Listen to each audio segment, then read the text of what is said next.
Reciban mis saludos cordiales, estudiantes del curso de Sociología Urbana. Aquí tenemos la primera charla que tenemos por la vía del Internet, que he titulado Fundamentos Teóricos de la Sociología Urbana. Habría que decir que, sin duda alguna, la sociología surge de esta visión que tuvieron los filósofos y luego los científicos sociales sobre este nuevo aparato que crecía de una manera extraordinaria en el mundo industrializado del siglo XIX, que eran las ciudades industriales.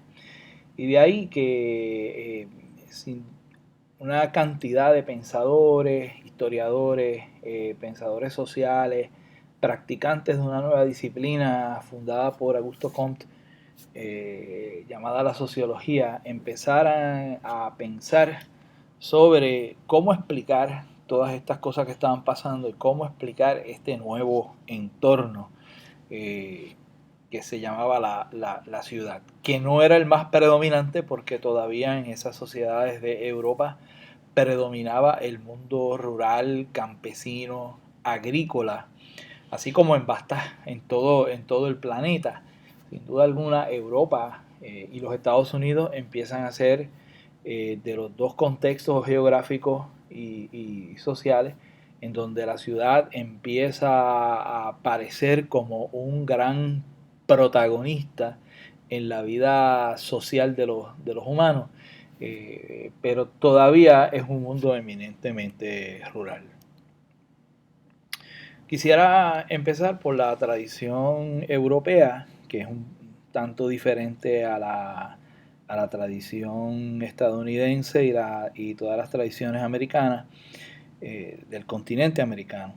Y en el sentido de que esta tradición europea tiene una visión mucho más histórica, quiere entender a la ciudad como un producto de una historia y una historia que va a ir culminando, entre comillas, con la revolución industrial. Así las cosas, le interesa estudiar las instituciones y actividades sociales que van a formar la ciudad. La ciudad va a aparecer la burocracia, que no es otra cosa que la cadena de mando mediante la cual se realizan los trabajos en una organización de manera racional y óptima. Esta es una definición que habría que leer en Max Weber, entre otros. También una tradición de militarismo, de gobierno y comercio, ¿verdad? Más que en otras sociedades. La tradición europea también va a mirar, y esto es algo que es un tema de estudio desde el siglo XIX hasta el presente, esa transición de una sociedad agraria, feudal, donde no se pagaban salarios, donde existía la gran propiedad, los grandes latifundios, a una sociedad completamente diferente, industrial, capitalista, la producción en masa, la producción de mercancías manufacturadas, la aparición del trabajo asalariado, y eso hace que la ciudad como entorno físico, como espacio, sea el espacio del capitalismo y el espacio de sus nuevas clases, que son la burguesía y el proletariado. Claro, hay otras clases, pero usamos esas dos por ahora, antes de complicarnos la vida con otros sectores de clase. Una de las cosas que les gusta hacer a los científicos sociales y también a otros tipos de científicos es dividir las cosas de forma binaria, lo uno y lo otro, esto y aquello. Y como la sociología va a tener la tendencia a ser comparativa, a comparar sistemas, comparar organizaciones, a comparar relaciones sociales, también empieza a mirar lo rural y lo urbano como una cuestión dicotómica, es decir, de dos tipos de mundo completamente diferentes, donde va a haber unas transiciones entre el uno y el otro, donde unos van a ser, unos contextos sociales van a ser mucho más rurales y otros van a ser mucho más urbanos.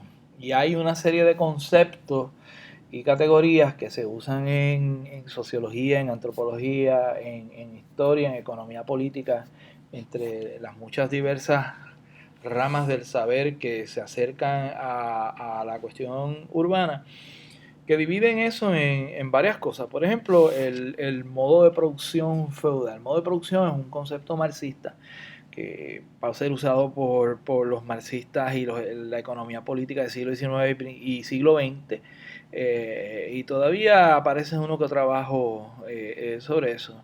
Es decir, va a haber una manera de producir y de relacionarse la gente entre sí, de clases que podemos identificar como lo feudal.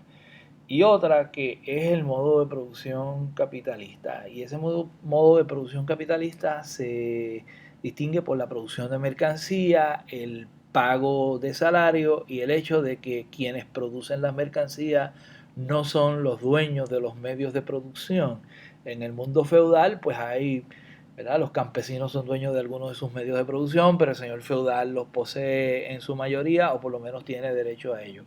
Esto es una visión casi caricaturesca de la división entre el mundo feudal y el modo de producción capitalista, pero por ahí empezamos a delinear eso y se supone que en otros cursos también, como los de historia del mundo occidental y historia de Europa y otros cursos, tengan esas distinciones de una manera mucho más precisa que esta, y también en el curso de cambio social y cultural. También hay una división que la hace Ferdinand Tönnies entre lo que es el Gemeinschaft y el Gesellschaft. El Gemeinschaft es lo que es básicamente la comunidad.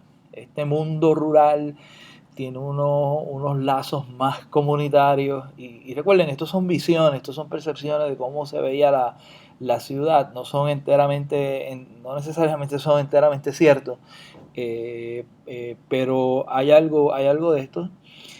Así que las relaciones primarias son más importantes, las relaciones familiares, las relaciones entre los vecinos, la gente se conoce, ese tipo de cosas. Mientras el Gesellschaft es básicamente la sociedad más orgánica, más compleja, donde las relaciones secundarias de trabajo, de algunas amistades efímeras, son las que dominan la escena.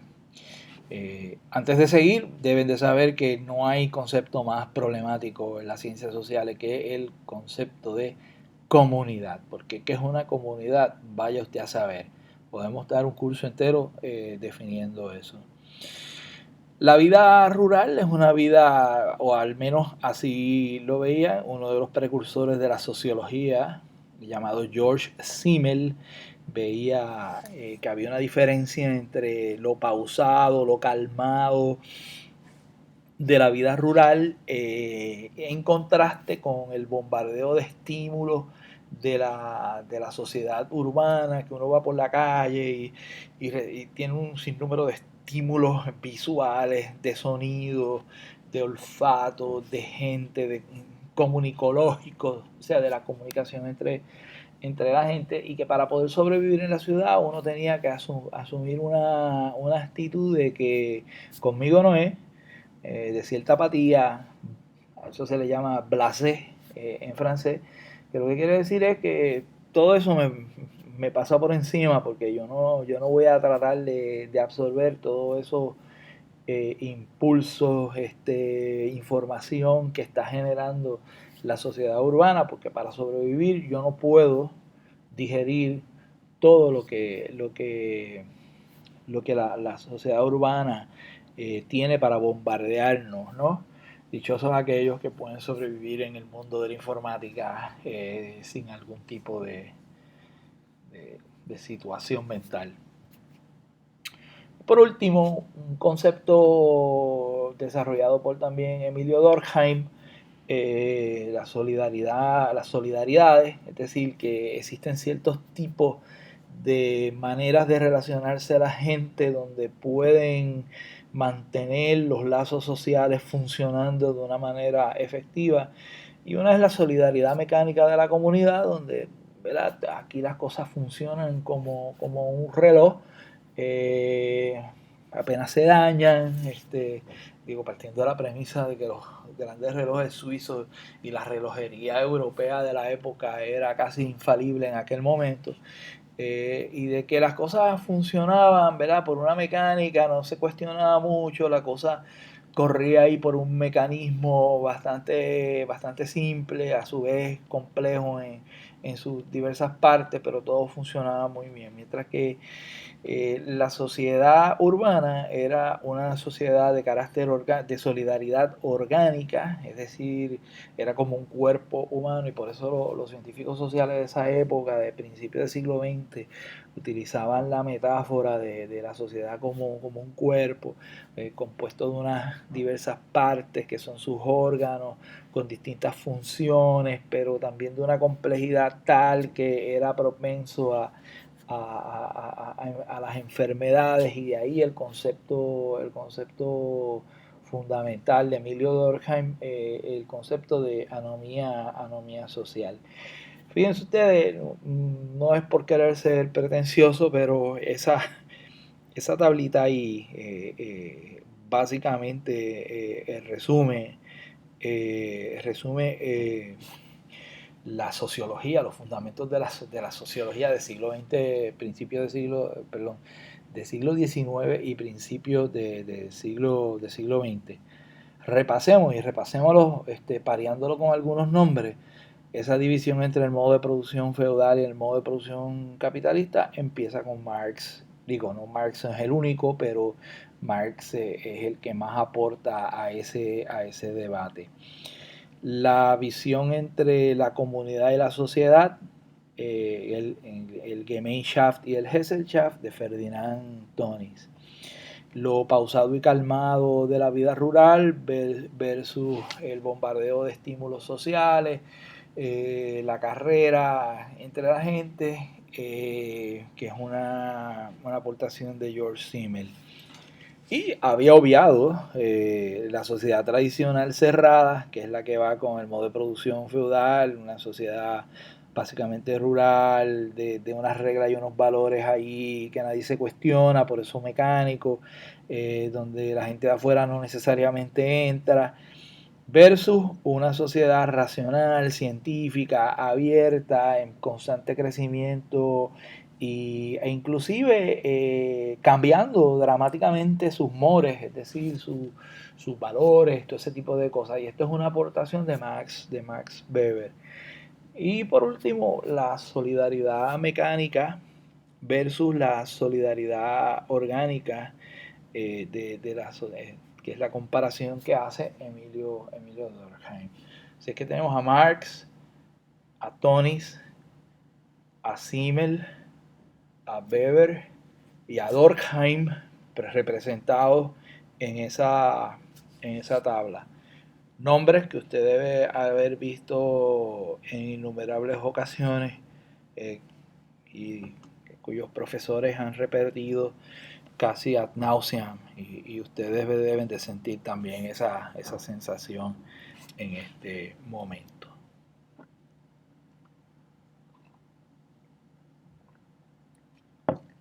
Tanto en Europa como en América hay una preocupación por varias cosas, y van a mirar ciertas cosas.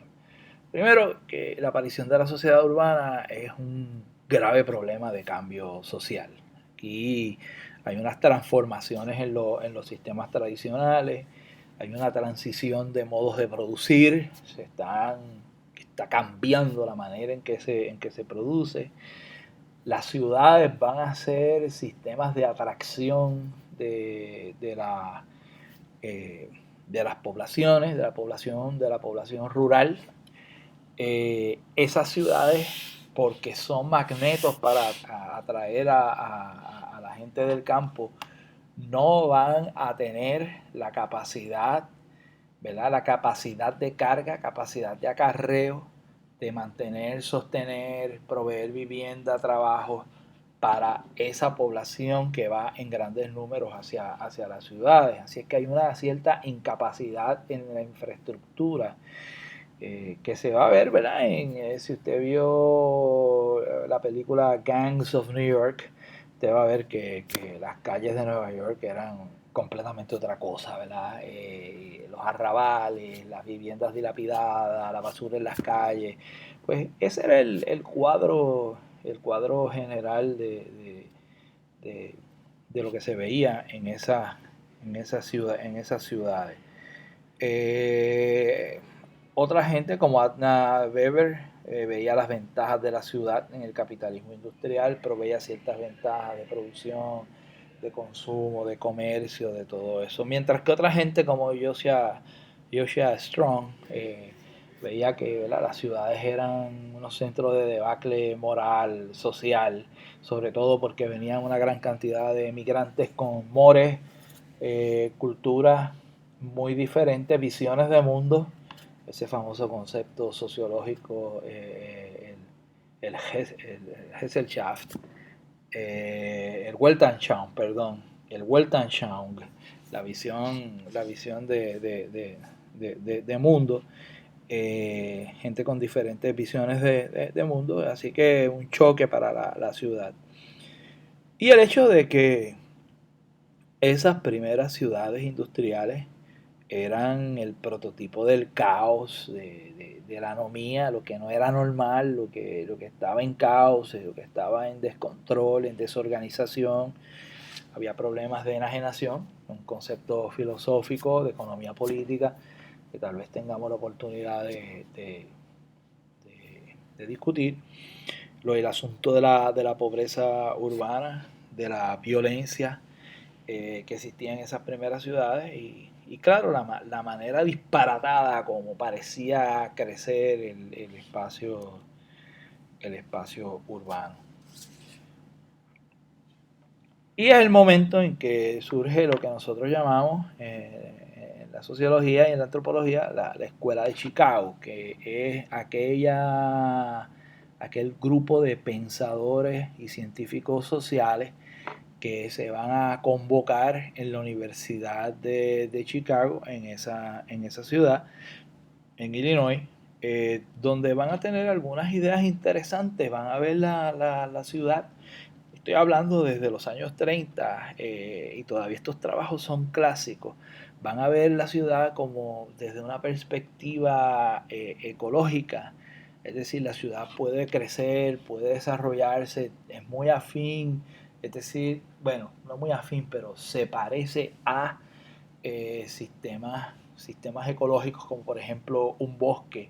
Así es que funciona como un espacio natural, como decía Robert Park, y en ese espacio natural, como decía Robert Mackenzie, hay comunidades, o distintas comunidades, ¿verdad? Así que no es que no haya el Gemeinschaft que decía Tony, pero sí hay distintas comunidades, hay procesos de competencia, hay procesos de desplazamiento. O gente como Otis Duncan, que decía que había 4 variables para uno ver a la ciudad. Una era la población, otra es el tipo de organización social, que es mucho más sofisticada, la burocracia, la organización militar, todo ese tipo de cosas. El entorno o ambiente, ¿verdad? Y esa es la E en inglés, de environment, y la tecnología, porque la ciudad es un aparato tecnológico, ¿verdad? Si usted lo viene a ver, la ciudad es todo un aparato tecnológico que mediante el cual se va a dominar a la naturaleza, bueno, se va a pretender dominar a la naturaleza. Y ustedes deben de saber de que una de las cosas difíciles, si no imposibles, en las ciencias sociales es desarrollar unas leyes sobre el comportamiento de los seres humanos, cómo se comportan, ¿verdad? Creo que eso es algo que vamos siguiendo por ahí. Los psicólogos tienen eso bastante dominado con sus cuadros clínicos y todos estos modos de comportarse que tiene la gente, que usted los puede ver en el famoso libro del DSM, que creo que va por la quinta versión. Y bueno, en sociología urbana empezaron a dar los primeros pasos para tener alguna manera de decir cómo funciona, si hay algunas leyes que en efecto eh, pueden definir lo que hacen los seres humanos con el espacio. Y una de esas teorías fue la teoría de los círculos concéntricos y el espacio urbano, sus leyes naturales de Edward Burgess. Burgess decía que, y vamos a ver, ¿verdad?, unas gráficas de eso, que la ciudad crecía a modo de círculos concéntricos desde el mismo centro, que es lo que en inglés usualmente se llama el Central Business District, o el distrito de negocios al centro de la ciudad. Downtown es otra manera de decirlo, a pesar de que ese concepto tiene otras definiciones en inglés también. Y a partir de ahí la ciudad va creciendo casi de igual manera en una serie de círculos concéntricos donde se dan unos tipos de actividades, tipos de viviendas que es muy fácil de identificar. Hoy día sabemos que esa teoría no es necesariamente correcta, ¿verdad? No explica todo lo que pasa o no explica cómo crecen las ciudades, que crecen de diversa manera. Y otra cosa que hizo la Escuela de Chicago es los estudios de comunidades, es decir, empezaron a usar la técnica de la etnografía empleada por los antropólogos y empezaron a aplicarla a los sociólogos a vivir en comunidades urbanas para ver cómo en efecto vivía la gente. Así que esta es una escuela importantísima. Quizás podemos pasar sobre algunos de bueno, vamos a pasar sobre algunos de esos detalles eventualmente.